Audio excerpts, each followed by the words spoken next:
Billy Reeves here. Thanks for joining us. Kscope podcast 163. Ozric Tentacles are touring with GONG in November, December and March of next year. Yes, a Psychedelic Double Dip. Both have new albums out. We'll be hearing from Kavis Tabi from GONG and Edwin, the OZRIC's governor, shortly. This from the new OZRIC's album, out now, Deep Blue Shade.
Ozric Tentacles, Deep Blue Shade, from the brand new album out now on Kscope, Lotus Unfolding. I caught up with Edwin backstage at the Boiler Room at Guildford recently, and Kavis Tabi, his old pal from GONG, had asked me to ask him about the new stable lineup of the band that had toured recently.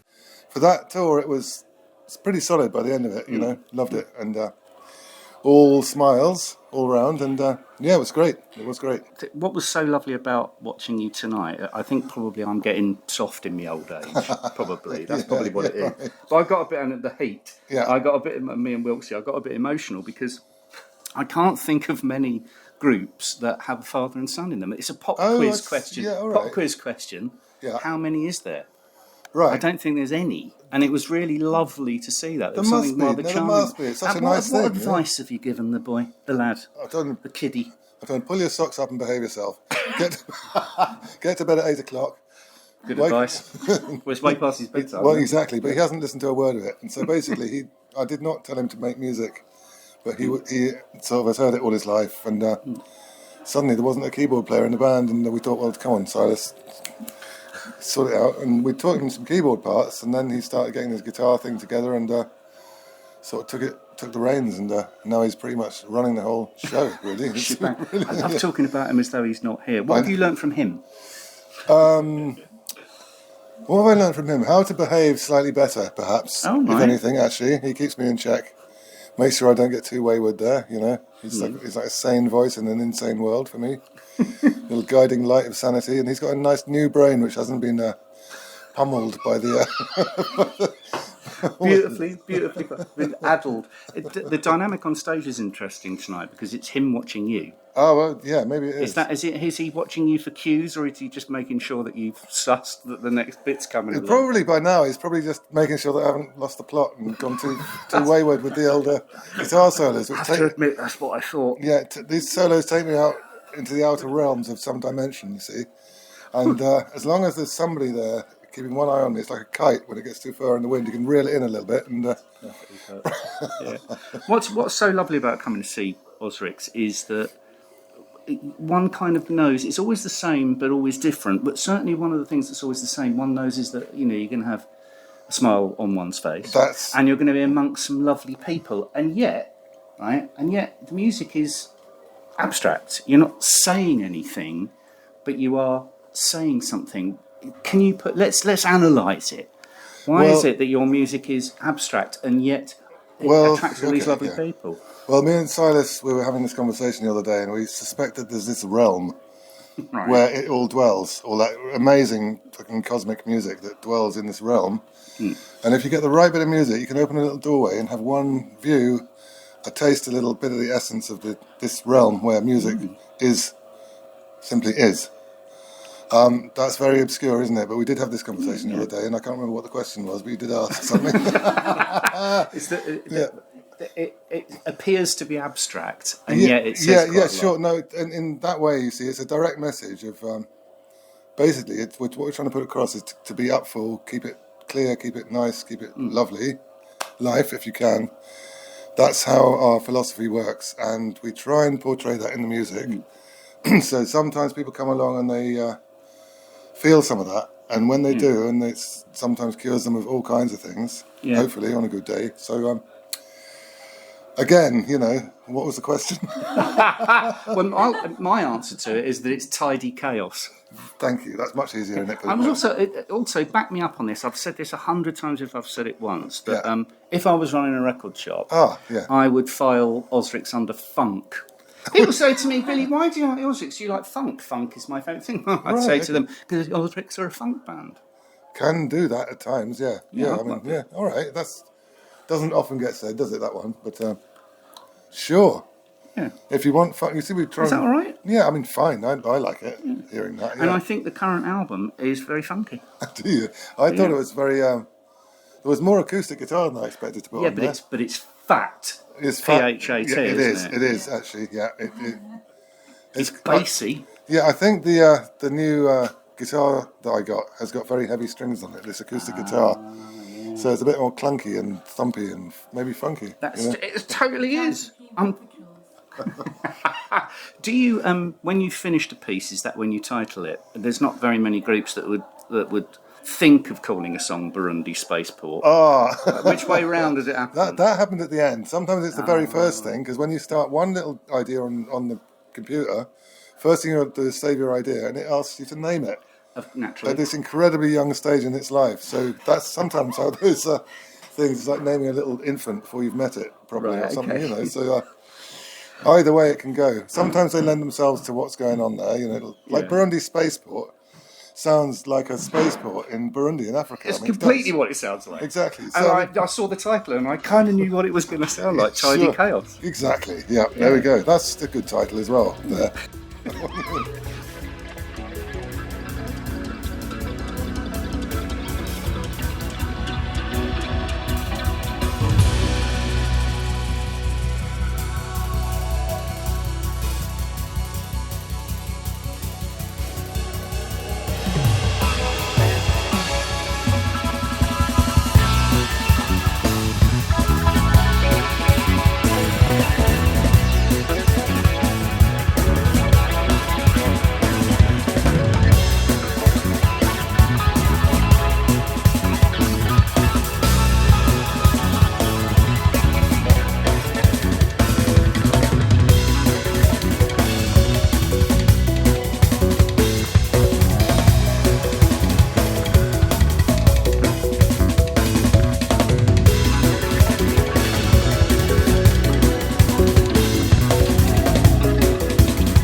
Are you looking forward to playing with Gong? Because it's there's some hard rocking group. They're a hard rocking group now. Kavis is in charge. Yeah, it's kind of taken on this. It's morphed into yet another Gong formation, hasn't it? Kavis is. They're a psychedelic rock group. It's suddenly all.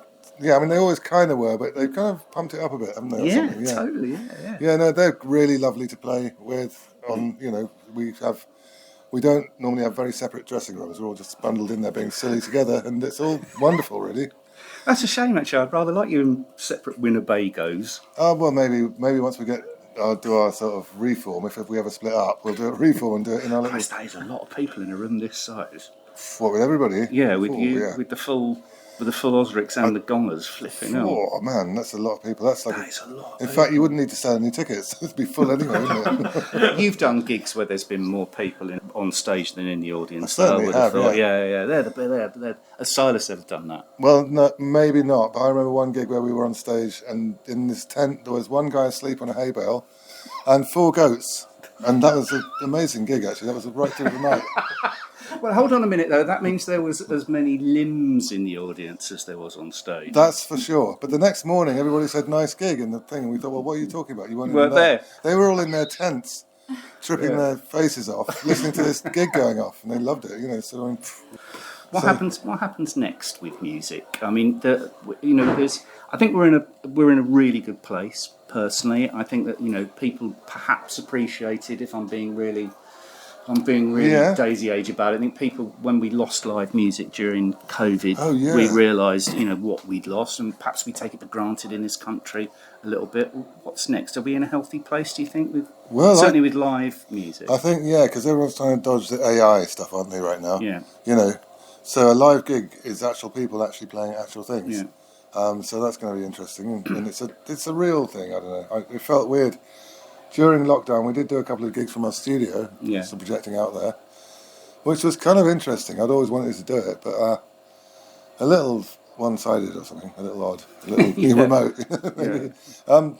But what's the future for music now? I think it's just I'm going to just carry on doing what I do and think of new versions of what I do because I found my thing. Silas is probably going to go off and away and do some entirely different thing. He's almost finished his album now, haven't you, with your Silas and Saskia album, which is starting to really sound enjoyed their set tonight? Sure. Yeah, they've almost completed this amazing album they've been working on for about 2.5 years, or maybe a little longer sometimes. Polishing, perfecting and polishing, and it's the sort of sound. How do you know both of you, how do you know when a record's finished? I mean, you have a record label, I guess, so you have a deadline. Is it ever finished? Art is never finished. It's only no such thing as finished, really. Yeah. No, it's abandoned, not finished. Art. Right, okay. You have to let it go at some point. You could always polish them corners a little further, but at some point, a deadline is a very good thing. Yeah. It's a terrifying thing. Well, it's a framework, isn't it? If you have to, that's another thing I love about pop music is you have to work within a framework and then be as creative as you possibly can. Through that little hoop, exactly. Yeah, no, for sure. No, a deadline is a very, very good way of finishing an album because bang. AI is an interesting one because artists again have always worked with technology. Have always been at the forefront of technology. Sequencers are AI. Exactly. I guess it's obviously that the way that you collaborate with machines, isn't it? Guitar's a machine, isn't it? It is a machine. I'd say I beg to differ on the sequencer being an AI thing. No? Right. Because humans are in control with these things. Yeah. Right, yeah. No, we put our notes in there on the fly with sequencers normally. Live, we just make a little thing by hand, then spin it off, Talk me through that again. Well, it's like I've never seen that in the manual.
Ozric Tentacles from Lotus Unfolding, the new album which is out now.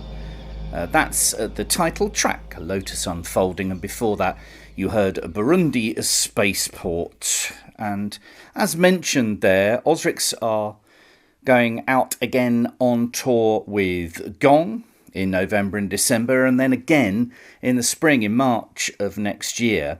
And Gong, under Kavis Tabi, have a new album coming out on Kscope as well. Out now, it's called Unending Ascending. This, the lead single, as heard on BBC Six Music, Tiny Galaxies.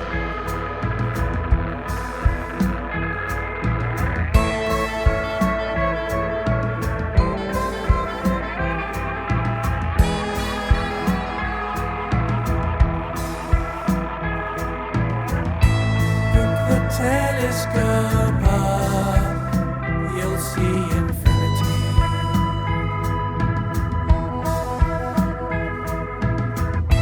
Constellations lit up, impossibility.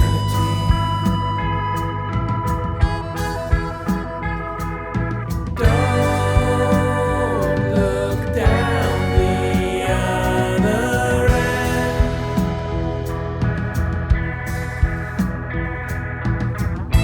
You'll see miniature worlds and tiny galaxies.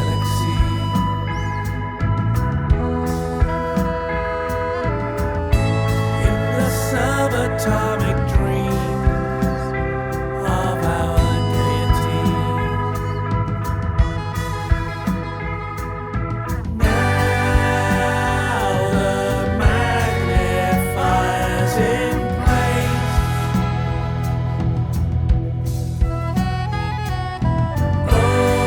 Open your eye in outer space.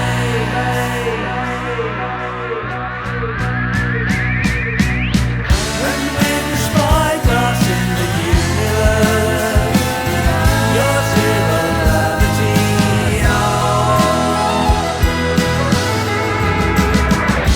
blinking on the dust of nebulas, stars fading, burning out.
Put the telescope down, it makes your eye look wrong.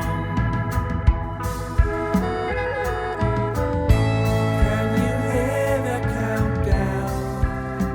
The pan-galactic song. It's Gong, it's Tiny Galaxies, the album Unending Ascending's out. So, time to have a coffee and a little bit of cake with our dear friend Kavis Tabi outside the BFI on a beautiful summer's day. And I wanted to ask him about the psychedelic pop masterpiece, which is the new Gong album, and how things have changed since the previous Gong album. Sort of two things changed with this one. One, we actually sort of said, look, let's make a record of shorter songs because we'd done the 20 minutes on the last one. But it was never necessarily going to be a pop record. They just sort of pop out the way that, excuse the pun, they jump out the way that they come out, you know. But I think that there was always I've got to try and articulate this right. There was always a sort of degree, before lockdown, there was a degree to which although it was getting less, there was a degree to which we were like, oh God, I hope the fans of the old stuff like it. And you're very aware that you don't want to do anything that doesn't feel like it ought to be gone. Whatever that is. That said, it is. You can't sort of second guess what people's idea of what gong is, because everybody's sort of take on anything is completely different. So, but that said, during the lockdown, I went really nutty. I think just not playing gigs, and things have been really busy with gong, and I was thinking about it more and more, and it was as if those 2 years of not playing, by the time we reconvened, so therefore it was us. It's me that, I don't know, it could have been Julian Cope fronting the band, for instance, but it wasn't, it was me.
That's why pop music is the greatest of all the human abstracts, because you've absolutely no idea what's going to happen once it's finished and once it's released. It's one of the few art forms that does not require a sort of academic education to get into it, and also it's completely classless, or at least it should be. You can have a privately educated drummer and a kind of a council estate songwriter, and it's and they're all working together on the same thing. There could be, I agree with that, and there could be an argument that because you have to spend time rehearsing, especially when you're young, that it's actually very difficult now for working class people to get into it. I think now there's no enterprise allowance scheme now. Well, Mumford and Sons were lent a pub for 2 years to work. I think that's a tragedy. I honestly don't know. I was 21 and I was on the dole, and I moved up to London. I hitched up, put a deposit on a flat in Leighton, and then hitched back and moved up to London, and that's where I really started. And now,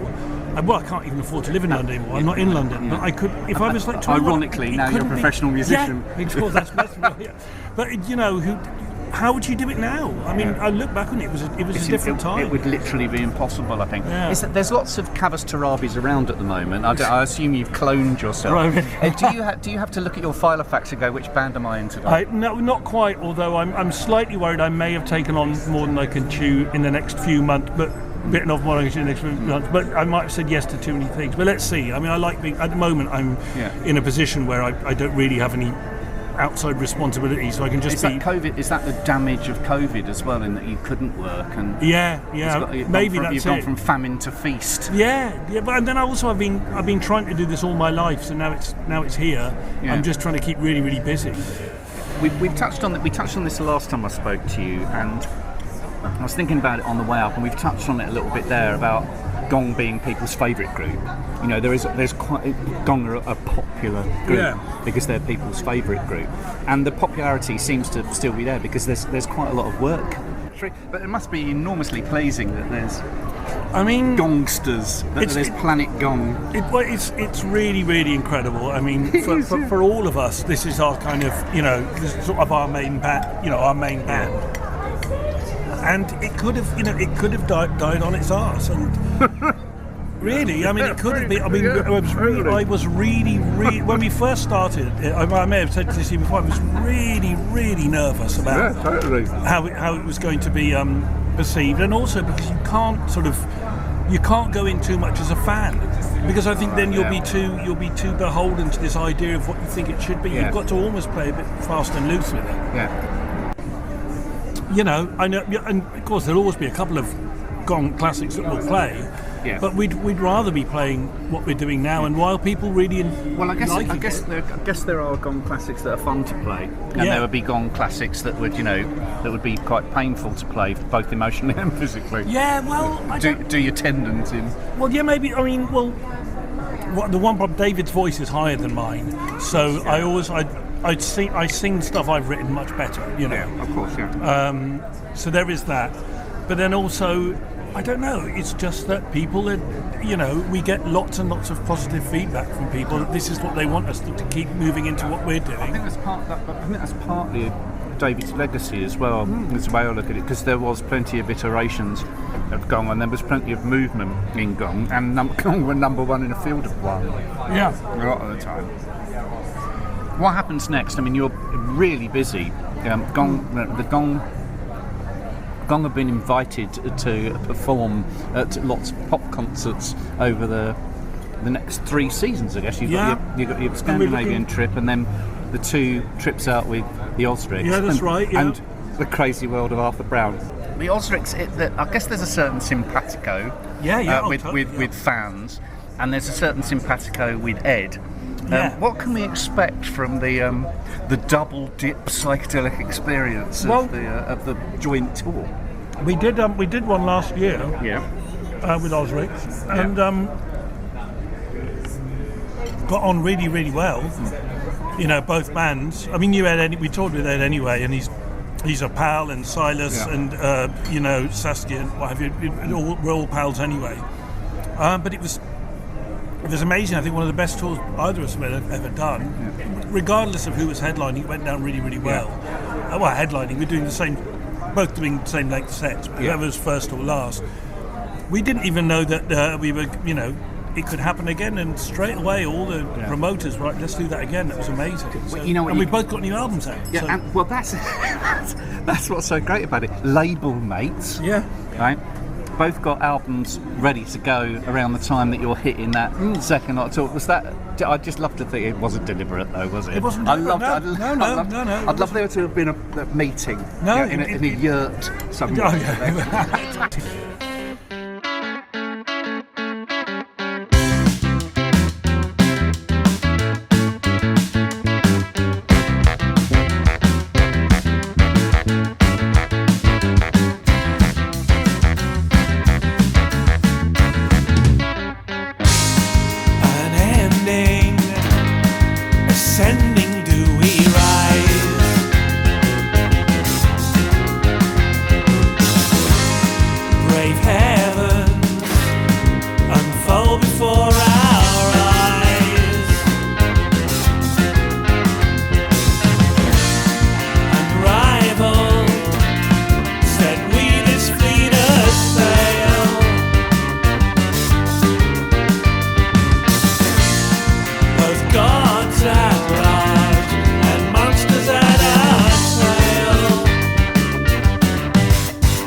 paisley-shirted vim and vigour of the new iteration of Gong. That's called All Clocks Reset. The album is Unending Ascending, and it's out on Kscope right now. So gratifying to hear it getting some love on BBC Six Music late, particularly Mark Riley, where the band have recently done yet another session. And as I say, OZRIC Tentacles and GONG return November and December, and then they team up for a third co-headline tour, The Last Blast, March 2024. Now, Tesseract's tour, goodness gracious me, taking in many, many countries across the world in support of their album War of Being. This is the new single, Echoes.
Echoes, Tesseract from War of Being. MARIUSZ DUDA from Riverside Lunatic Soul, new album Afraid, with the emphasis on the AI in the middle there. Here's the new single. What a video for this, check this out, Bots Party.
MARIUSZ DUDA.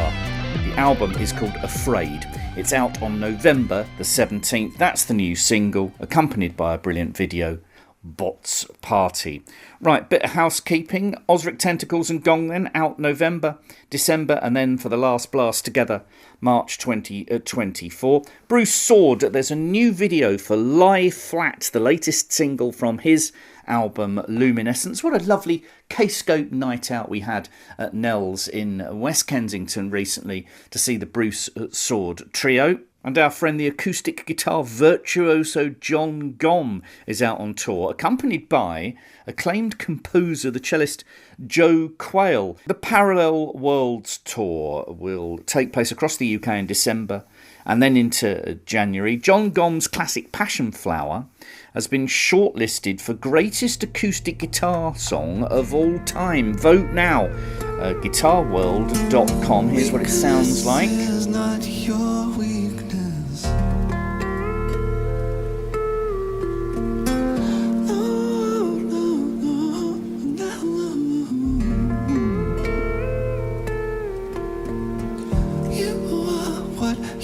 Grow into.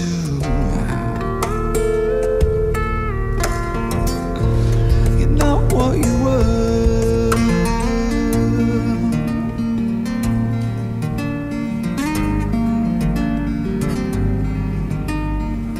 Blue, blue, blue, blue, blue, blue, blue.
Vote Passion Flower, guitarworld.com.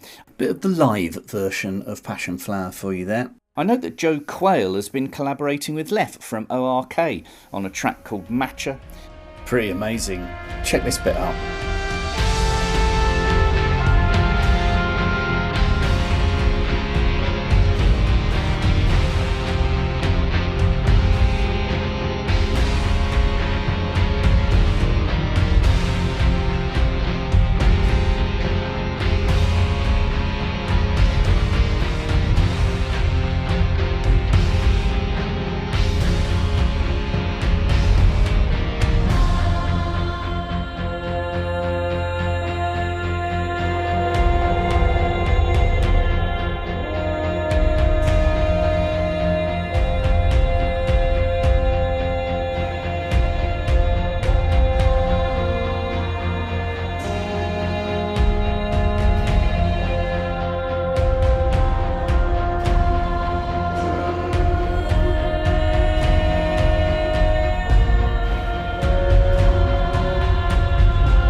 Joe Quayle, Matcha, M-A-C-H-A. Now, In the Christmas edition of the Kscope podcast, we're looking to play something that's not on Kscope. Perhaps it's something that you've created, something that you know about and you want to share with the world. Send us it as a link, please, not an attachment.